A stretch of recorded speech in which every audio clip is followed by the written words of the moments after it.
Good morning, everyone. Happy Friday. I appreciate you guys tuning in this morning. I know we all have other things we could be doing, so I appreciate that you elected to spend some time with me and these folks this morning. So much as Julie had said, I encourage you guys to be kind of relaxed in terms of how we go through our process this morning. If you have ideas and want to chime in, feel free to use the chat. I may ask you to use your reaction buttons here and there as well. So I want you to feel like we're kind of sitting, if you can imagine a teaching circle in real life back when we could actually interact with each other a bit easier. We're hanging out, we have coffee, maybe there's some pastries around. We're chilling in the teacher lounge this morning. So that's where we're at, okay? In the comfort of your home, pajama pants optional. Maybe you're wearing chanclas right now, and that's okay too. So that's kind of where we're at this morning.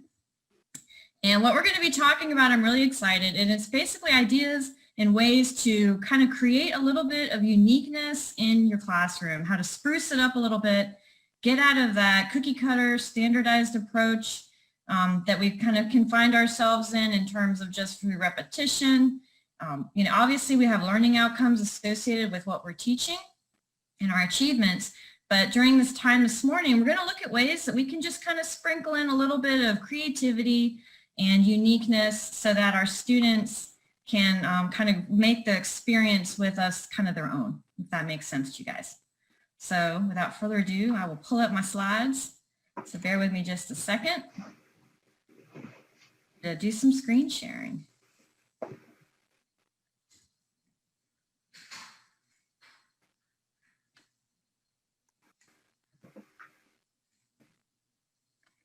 And then Julie, can you just confirm with me that you guys are seeing the slides?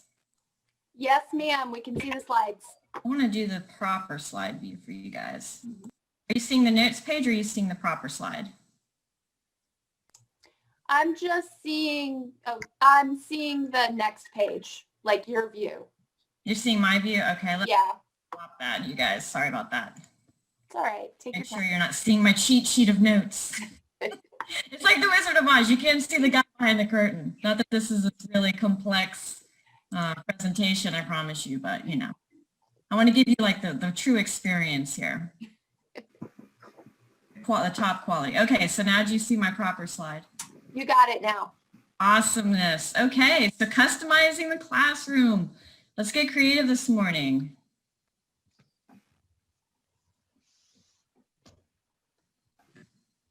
All right, so first off, let's start with just introducing ourselves. I'd like to take a moment and ask you guys to share who you are, what campus you're teaching out of, what discipline you're teaching, how long you've been around, and then share a fun and interesting fact. Don't worry, your secrets are safe between us and the entire interweb because this is going to be recorded and shared on YouTube.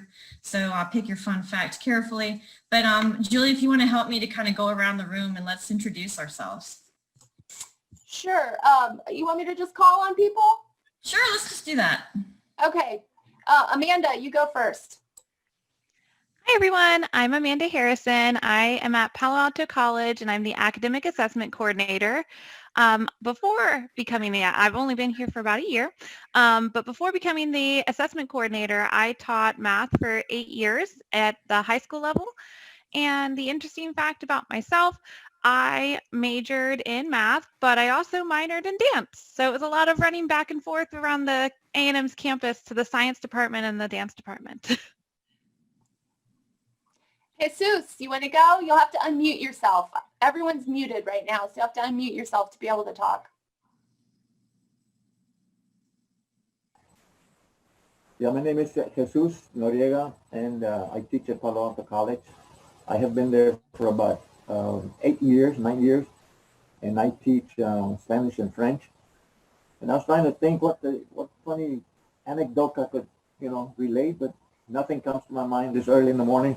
So I'll skip that one and take a sip of coffee and let's go on.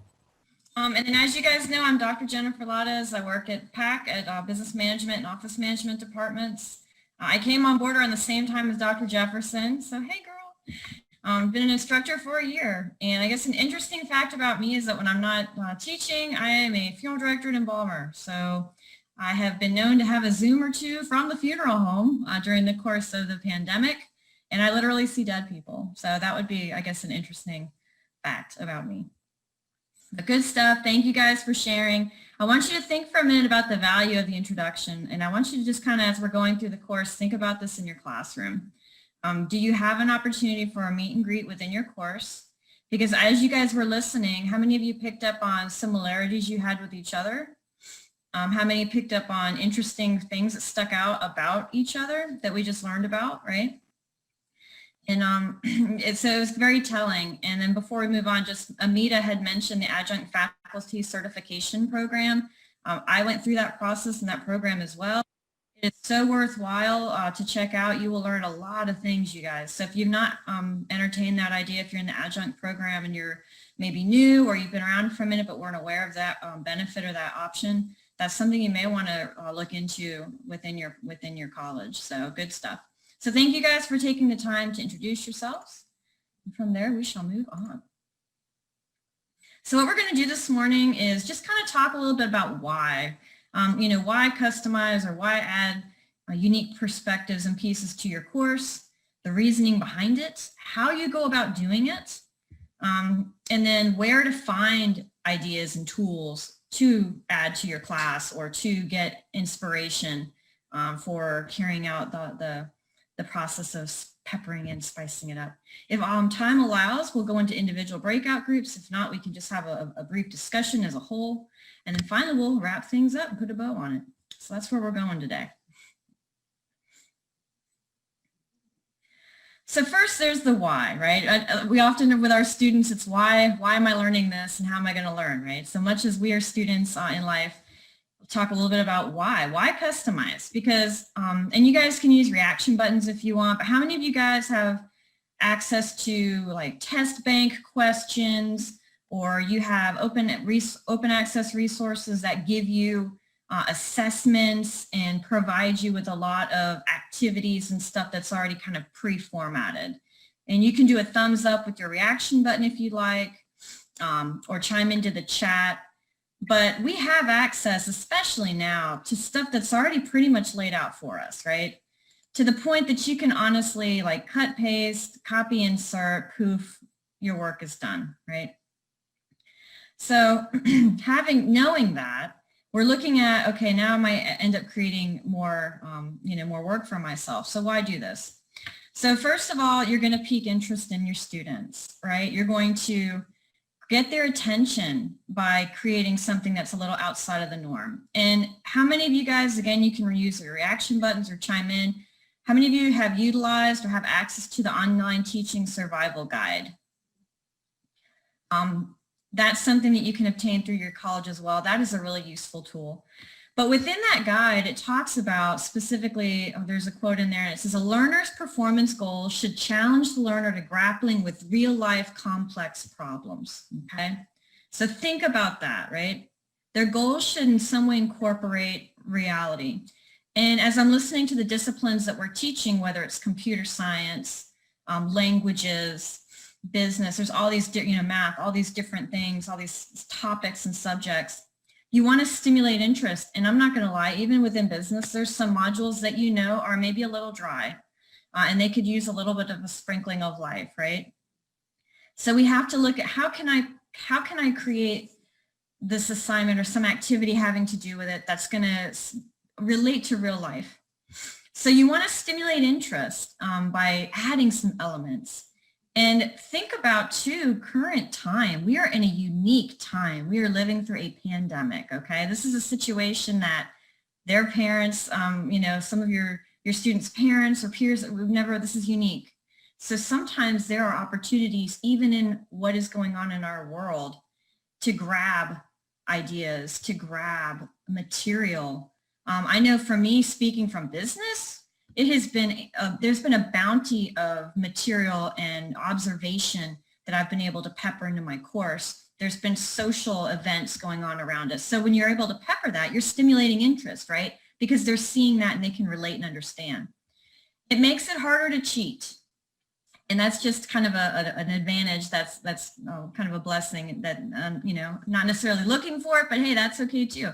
I know that for myself, when I first started working with my open access text in my question bank, I went in and pretended to be a student. And I've done this with a couple well, more than a couple of my assignments. I go in and pretend I'm a student and I say, how easy is it for me to find the answers to these questions? And oftentimes, if it is a test bank of questions provided by a publisher, they can find it. So when you make your discussion board or your assessment, whatever the activity or the assessment is, a little different, when you tweak it, it makes it harder for them to just go in, find an answer, and regurgitate it to you. So that's an added benefit. It gives them empowerment because now they're able to put their own perspective and lenses into their work, right? You know, your class comes in and they're coming from different places in life, different perspectives. So when you allow them to add a little bit of their own view into their work, they're going to feel that connection and a little bit of control and empowerment, right? And again, connection. They're going to connect with each other in exploring the topic. They're going to connect with the material, and they're going to connect with you. So the three prongs of engagement, right? Learner to learner, learner to materials, learner to instructor. You're covering your bases basically in one swoop. So think about your classroom. Who are your students?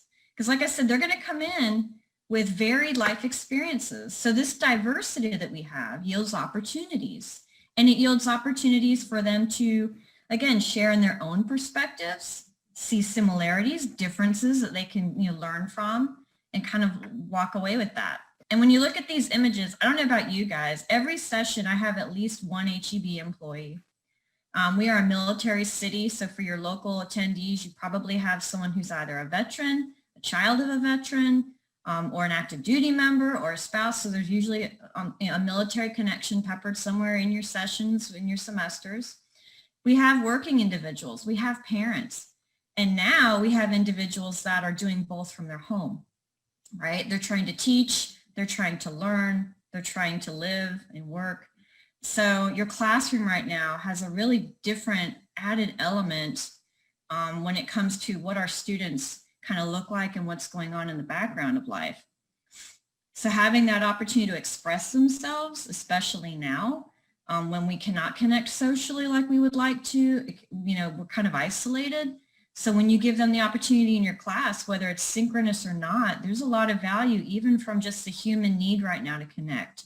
So it may be more important now than ever to kind of pepper in opportunity. So look at the learning experiences framework, right? And this is the kind of the ingredients that go into learning.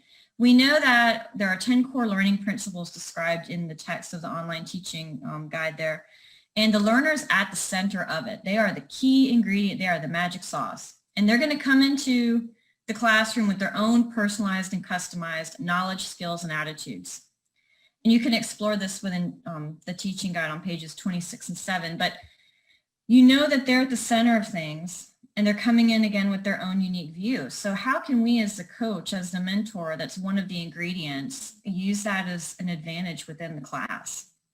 And you guys are likely doing that right now, whether you realize it or not, but it's having that increased awareness, right? So questions about the why before we move on to the how? Or does anyone have a comment they would need to chime in with? Feel free to unmute yourself if you'd like to ask a question out loud. I appreciate you helping each other within the chat and answering questions. Okay, so we'll move on to the how, but just again, you guys were very relaxed. If you need to pipe up, please do. So how do you go about doing this, right? How do we go about kind of getting out of the cookie cutter standardized approach within our class with some of our work? Well, you have the opportunity to enhance activities. So you can take some of the standardized ideas or suggestions that you're given and tweak them. You don't necessarily have to create the wheel from scratch, right? So take something that's there and maybe give it a new shine or angle. You have your instructor created content. I don't know about you guys. I like my textbook that I use, but the resources they give me, like the PowerPoints, are not good for me for course delivery.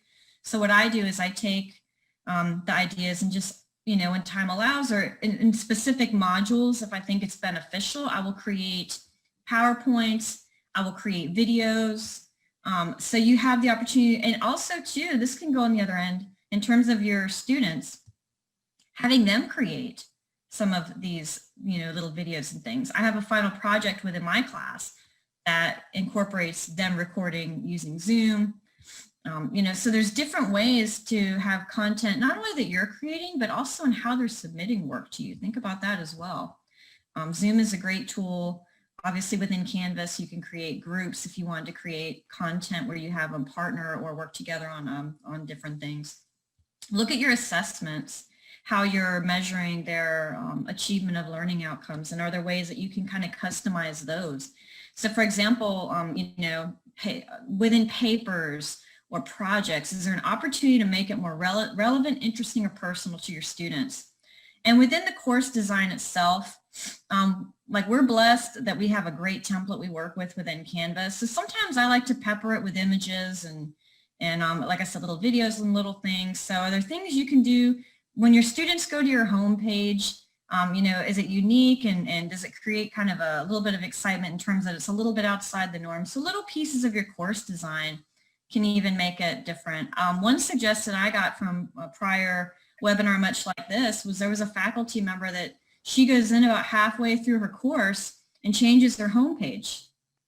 And she changes her image in her homepage because they're so used to looking at it every time they log in. So she'll go in and change it with a growth mindset quote, maybe halfway through. I like to do one around, like it has like a little gas gauge and it has the almost done. I do that as we get closer to the end. So it just gives them something fresh to look at, right? So there's ways to just kind of pepper things up. Now you may be asking yourself, well, how am I going to do that? And you may be saying, I teach, this subject and it's very, like cookie cutter and it's hard for me to get out of it. Am I going to lose alignment? And this is a thing too, we don't want to distract them to the point within an assignment where they get really excited talking about it in regards to how it relates to them, that they lose the focus of what you need them to tell you, right? What you need them to describe or display within the work. So you do still have to be mindful of the alignment. But there are ways to do that. And again, with the subject too, and I'll show you an example I did, and the subject was finance, but I just gave it a little tweak and I'll show you an example. So sometimes don't feel confined by your subject, don't feel limited, because you don't have to go in and create this extravagant piece.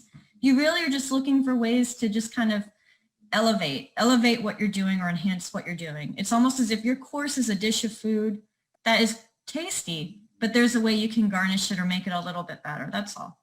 And then yes, it takes a little extra time sometimes, but in doing that, I know for me, my experience, I enjoy grading the work that I can hear my students' voice in.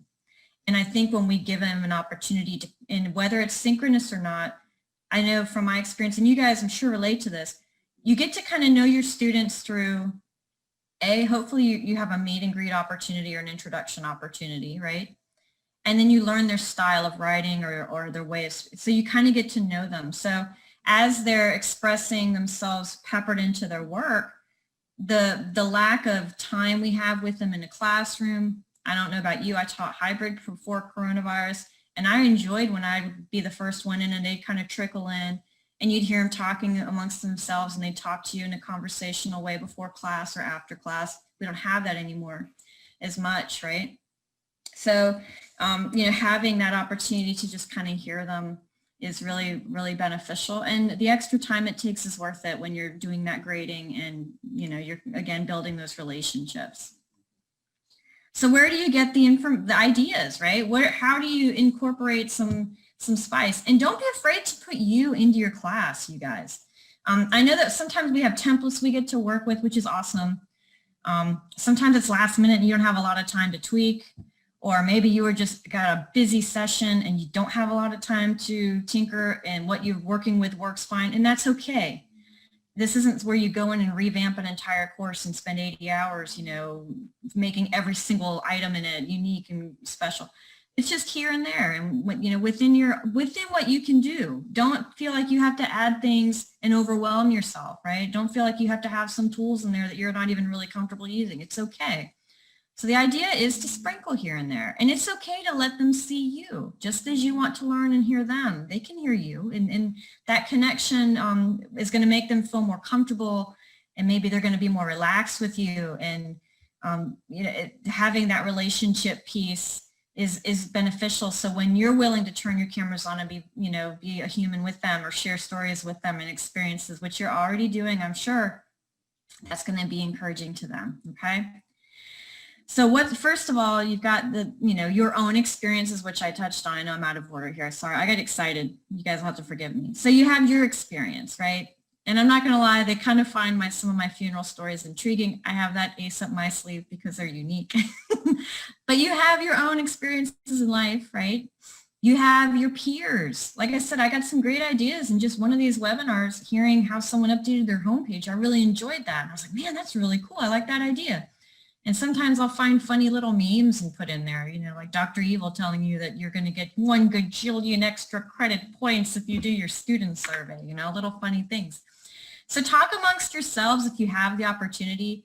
I know pre-COVID we had teaching circles, which were great, but networking with each other as an adjunct, we don't have a lot of interaction with each other so much. So, you kind of look for those opportunities when they come up. Ask your students. And you're going to, again, in your introductions and your meet and greets, you're going to kind of see what they're into right now. You're going to see kind of what's going on and what's interesting to them. So you have some opportunities. And also, one of the things I do that I find really interesting and beneficial is I have a discussion board post at the end of my course. And it's just sheer, and it's not like a survey. But it's just very casual. Hey guys, tell me this, tell me that. It's a small, it's a low-hanging fruit of a grade. They get a couple points for their time. But what I end up getting and hearing is, I really liked this particular assignment and here's why.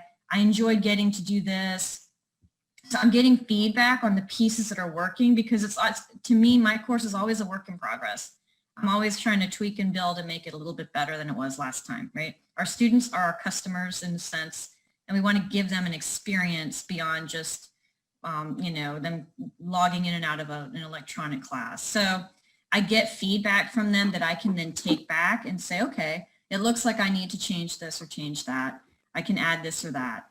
And then pop culture. Fine. I know I went out of order. Sorry, you guys. Pop culture. What is popular right now? How many of you guys, and you can use your reactor buttons, how many of you guys have like Netflix?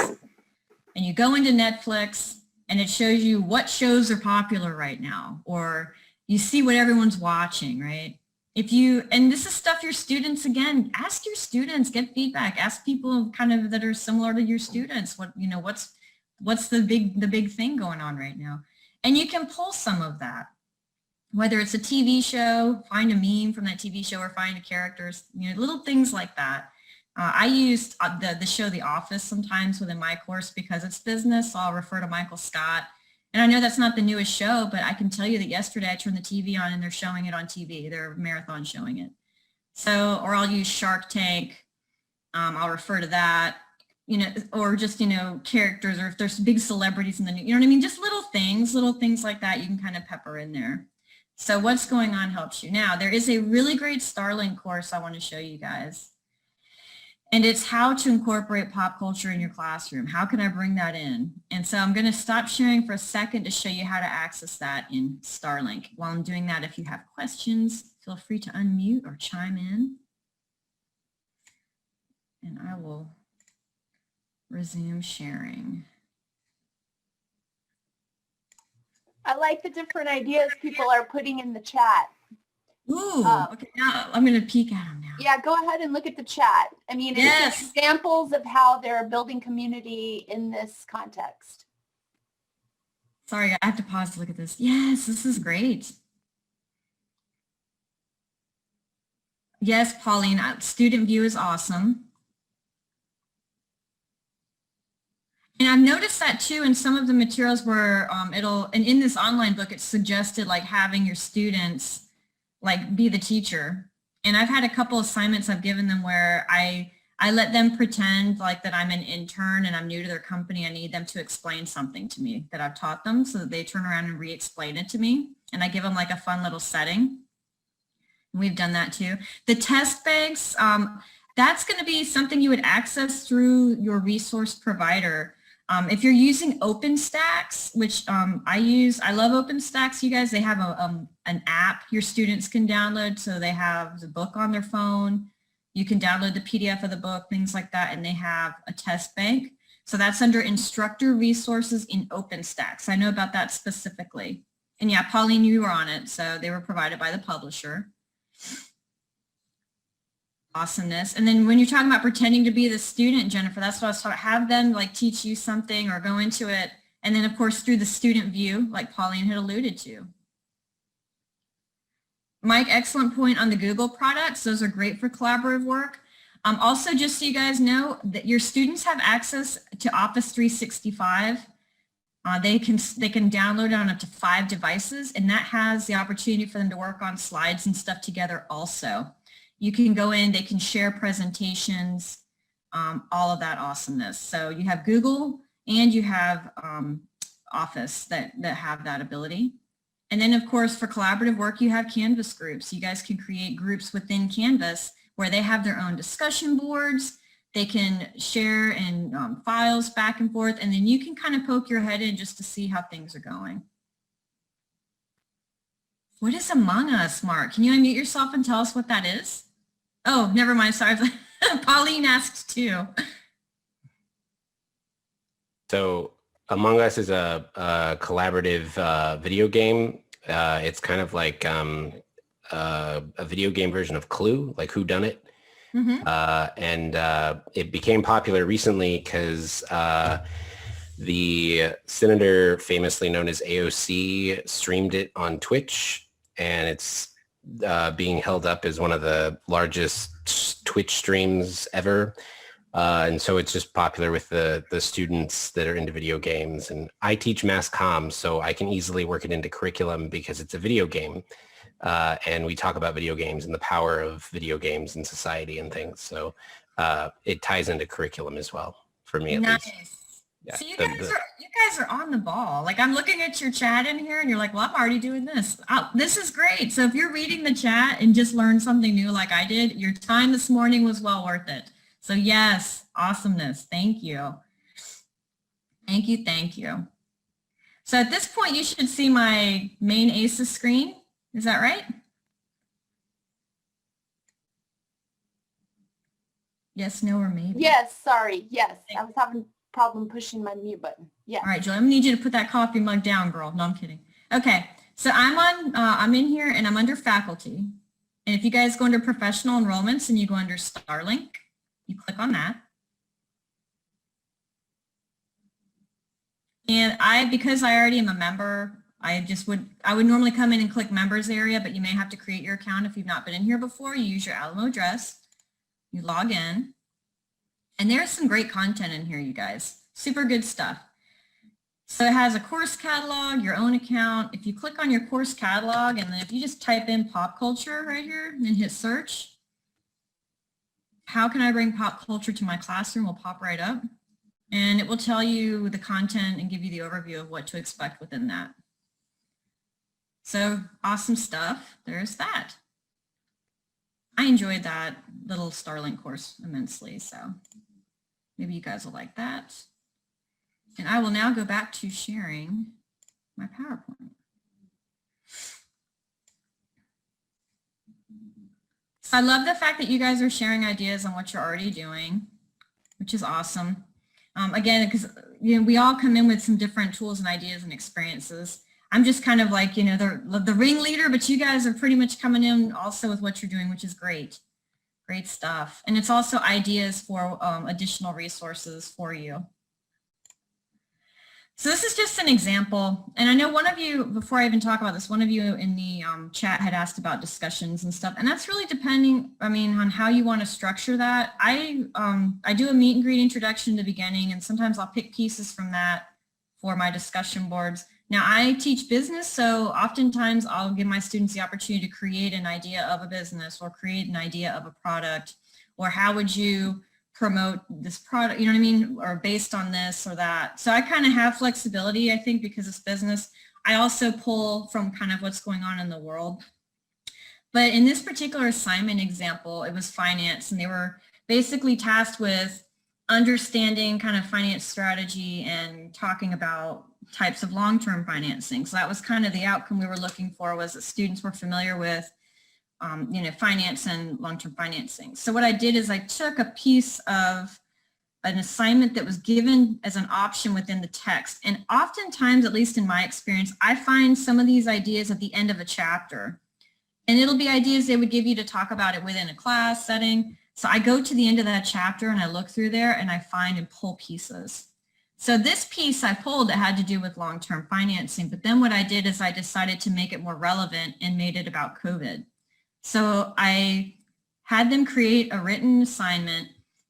They were the chief financial officer of Acme Lab, and they were going to approach their board of directors because they wanted to obtain long-term financing for monies to fund the development of a COVID vaccine. So I mean, that's not the most, exciting assignment, but it created like this passion in them. So what was cool too, and this is just how I prefer, and everyone's unique and different in how you guys structure your course and your content. But I don't have very like super rigid paper formatting like instruction. My class is often an intro class. It's taught, they may not have even had the writing class yet. It's often a first semester intro level class. So at this point, if they can do a 12 times New Roman font with like, double spacing, I'm euphoric. So I try to make it more about the content and I don't come down too hard on them on formatting. So some students created this assignment and the quality of the narrative was pretty awesome. They got really into it. They were still touching on the points, but they even peppered in personal reasons why getting funding for this project was important to them. Like maybe they had a family member that was sick, or they had a business or association to a business that was suffering as a result of COVID, whatever it was. But in this assignment, they put in their own kind of passion, and it was kind of exciting because finance, sometimes that module, I know it's challenging for some of them that aren't really interested in that area. So I tried to make it as kind of fun as I could. So that was an idea of one assignment I had where I just kind of created a little tweak that also made it difficult for them to just go in and Google and just copy paste. And then another assignment I had was a discussion board where they talked about IT and information technology. And so I just had them use where they work as an example. And if they didn't have a job, I had them either use a place they worked at previously, or maybe a business they frequent. And I just had them go in and observe what type of different information technology, whether it was hardware, software, is observed within their environment. They would start telling me about, what they do at their job. And they would get descriptive about how when they go to HEB, it scans their fingerprints. And so I'm learning about where they work and stuff, which was kind of cool, as they explained to me the presence of information technology, where they were and why it was important. And they were recognizing it in their surroundings. So I pulled it and just kind of applied it within where they work. And those aren't the most creative and mind-blowing of changes. And you'll see here, they're not, I didn't do like a lot of elaborate work, but they got excited about it because it has to do with them, right? Where do you work? Tell me how you use it. So in that instance, they got to be in the center of things and describe it and take the work and make it kind of about them. So questions so far or comments about anything we've talked about? Ideas you have?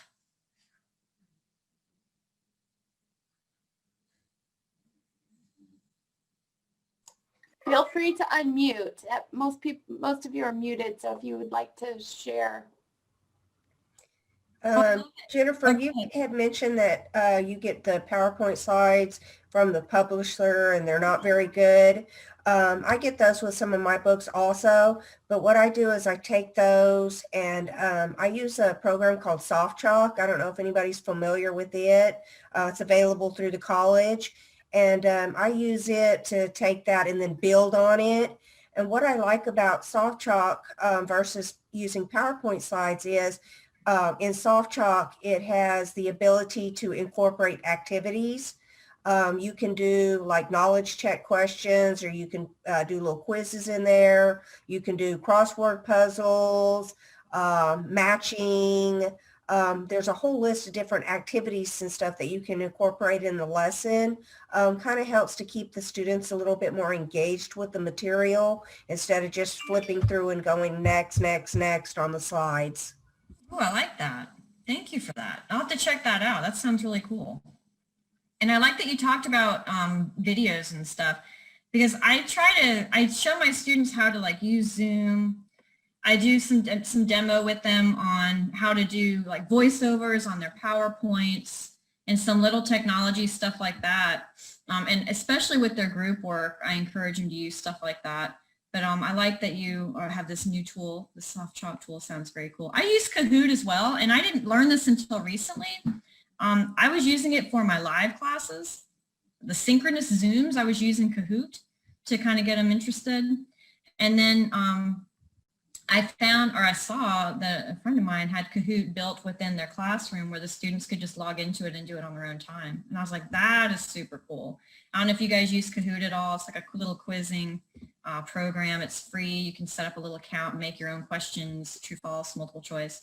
But I like that she embedded it into the course so that, yes, quizzes. I need to check that out, Jennifer, because I've heard about that and something called Flippity.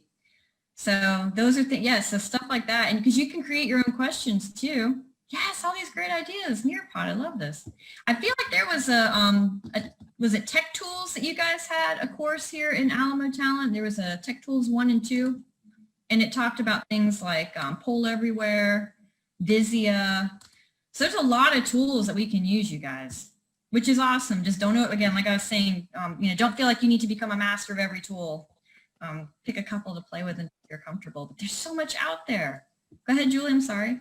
No, I'm sorry to interrupt. Pauline, could you explain how we access soft chalk? Yeah, I was trying to write it in the chat, but it's easier to tell. If you go into ACES and you go to the faculty page, about midway, kind of in the center of the page, there's an area that says instructional technology, e-learning downloads and utilities. When you click on that, it'll bring you to a couple of different things that are available through the college. I'm doing it live while you're speaking too, Pauline, so we can see. Yeah, I see. I don't know if is the sign-in the same as what you would use for your regular Alamo stuff? Should be the same as your desktop sign in. You'll have to put Yeah. 01 / and then just the prefix to your email. So pack 01 / jlattice19. Okay. That'll be your username. You want to show us on yours, Julie, or? Might be better. So I lean into my camera when I'm talking to you guys. I don't have any of my stuff I'm looking at my teeth. pulled up. Oh, it's going to OpenStax. Looking at that. Well, I tell you what, if you want, I'll grab OpenStax while you're doing that. How's that? Yeah. Can you see my OpenStax? Yes. That I'm logging into ACES? Actually, I see 9 ways to construct. Oh, an argument.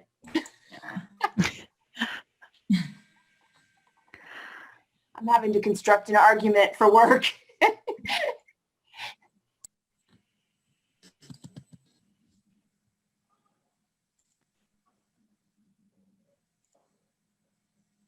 I would like to add something.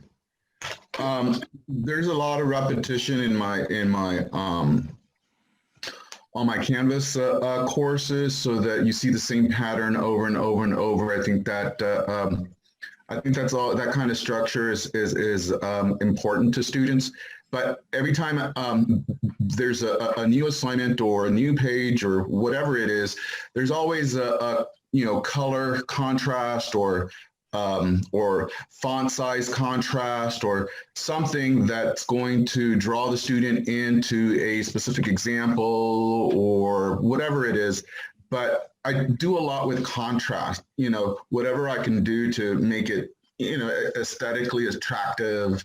And then I used to change out the, pre-COVID, I would change out the image on the main page every week to go with the whatever the theme was for that or the unit or the lesson for that module. But these are some of the things that I do to, just to spice it up, I think, or pepper it up or whatever. I thought I'd just share that with you all. No, that's awesome, Joe. Thank you. Mhm.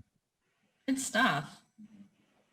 I love that we're talking and just sharing ideas. If anyone else has anything, even like I said, it doesn't have to be this grandiose thing where you've got like, fireworks that shoot out of your monitor or something. But if you guys have other ideas, I'm filling my toolbox as you're speaking. So feel free to chime in, you guys.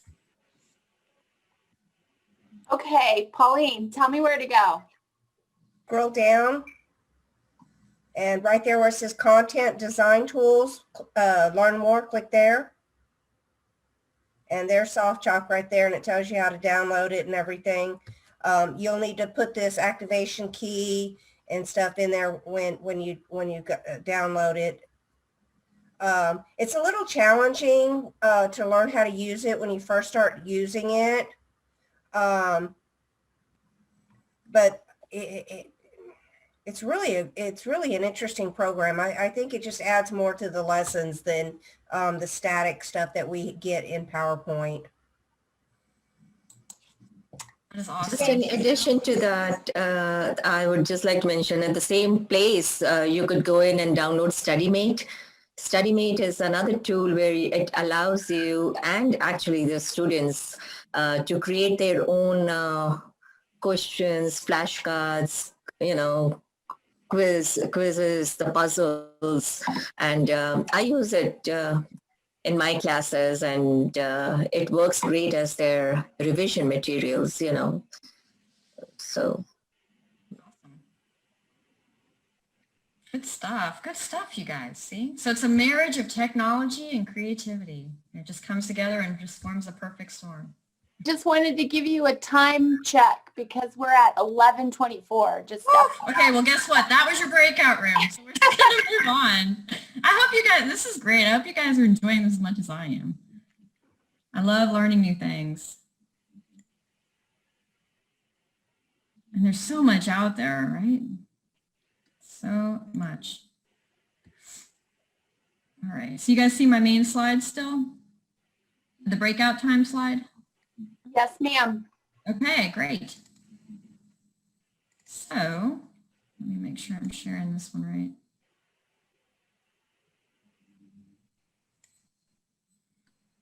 I have to unshare and reshare because it's not doing what I want it to do real quick. Apologies. I'm not going to keep you long, guys, I promise. Okay. So in conclusion, we know that, again, I'm not telling you any like big giant epiphany here. We know that keeping students engaged is important, right? And we know it's hard. I don't know about you guys. Have you ever been sitting in a live Zoom and you're like in this abyss of names and black screens and you feel sometimes like you're talking to yourself and you're prompting and trying to get them to kind of come out of the shell? It can be difficult. And just another little suggestion someone had made in a prior webinar that I found really helpful to kind of, because I'm trying to encourage them to use the camera more. I don't know about you, but seeing their face helps me gauge if they're following. And I mean, it's the nonverbal cues that we get in just communication. We know that so much of it, our communication is based on that. So having the option of seeing their faces and things is so helpful. I know for me when I'm talking to them. So one option that was presented at a webinar was to have them bring their dogs or their pets, and then they can bring up their pet to class, and then they get excited and turn their camera on and share, a little bit about their dog or get them kind of excited. So having them engage. Oh, and there was a really good suggestion in here someone just made, or Sylvia actually just said that her spring have been very responsive, but one of them was totally quiet. Yes, I guess it varies too, depending on the class, but sometimes it's kind of like, you're like, are you guys awake? What's going on out there? So we have to do our best from our end, just try to keep them plugged in. Ooh, virtual background contest. I like it. This is good stuff. And I love that we're having this conversation right at the beginning of Flex 2. How perfect is that, you guys? Guinea pig show and tell. Yes. I love this. I'm going to I feel like I want to be you guys in your classes. I just want to be an observer of some of these great things. So we know that, again, keeping them plugged in is good, and a little can go a long way. You don't have to pull every magic trick out of your hat, just a little bit extra to, let them talk, let them make it about them. And it's not going to be applicable in every module or situation, but just with that in your mind as you're creating your work or delivering it. And experiment, try things out, see how well they're received, see the responses. How well did it work for you? Do I need to go back and change it? Do I need to find something else?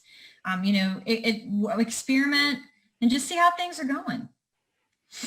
And then finally, you've got resources. We have resources just in this room right now. I wish we had like 4 hours and a notebook. I would just run around picking your brains, each of you. It would be amazing. I know you'd probably be tired by the time I was done with you, but I would love to learn and see what you're all doing because we have resources everywhere. The school gives us resources for training and interaction through webinars, but you're not alone and you have some tools. And then finally, if you want to go on, little slide. Oh, we're not seeing your slides. Sorry. Oh, well, you're not missing much. It was just the conclusion slide. Okay. Yeah. And then finally, I've just had the source of the text, which is the online teaching survival guide. It looks like this, you guys. You're going to get it through your school. We got our hard copy at Palo Alto. Dr. Jefferson, I know you have one too, but this has been helpful just to kind of go back, and especially for me, because I'm an adjunct that came from outside of teaching. So this gives me the theory behind a lot of the approaches and some good kind of background foundational stuff, as well as the pointers and what I need to understand, how to be successful in delivering content. And that's all I had for you guys. Jennifer, who did you get that book from?